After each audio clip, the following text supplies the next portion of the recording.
গাছ ছিল না, তো দেখতে দেখতে মোটামুটি 4খানা ফলের গাছ গতকাল নিয়ে এসেছি। কিন্তু খুবই একটা আশ্চর্য বিষয় হলো, এটা কোনো রকমভাবে বাজার থেকে কেনা নয়। আমার একজন পরিচিত আছেন যিনি প্রতি বছর গাছ কেনেন এবং তার বাড়ির আশেপাশে সেই গাছগুলো বসান।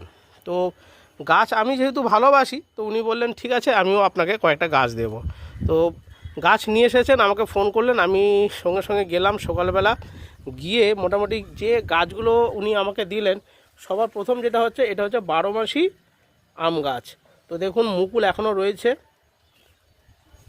নেক্সট যেটা হলো, এটা একটা পেয়ারা গাছ, নর্মাল পেয়ারা গাছ, কোনো রকম কোনো লাল বা কালো সেরকম নয়, পেয়ারা গাছ একটা। আর এখানে একটা রয়েছে জামরুল গাছ, এখানেও দেখুন ছোটো ছোটো কুড়ি চলে এসেছে, ফুল হবে।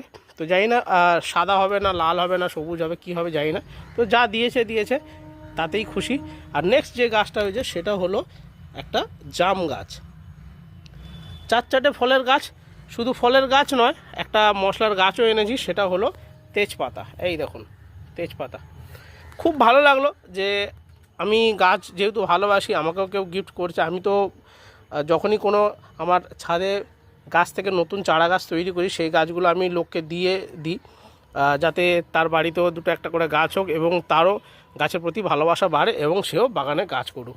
তো আমারও ভালো লাগলো যে কারোর কাছ থেকে প্রথমবার আমি এতগুলো গাছ একসঙ্গে পেয়েছি, ফলের গাছ।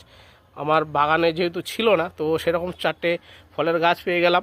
তো খুব ভালো লাগছে। তো আপনাদের কেমন লাগছে আপনারা কিন্তু কমেন্ট বক্সে অবশ্যই জানাবেন।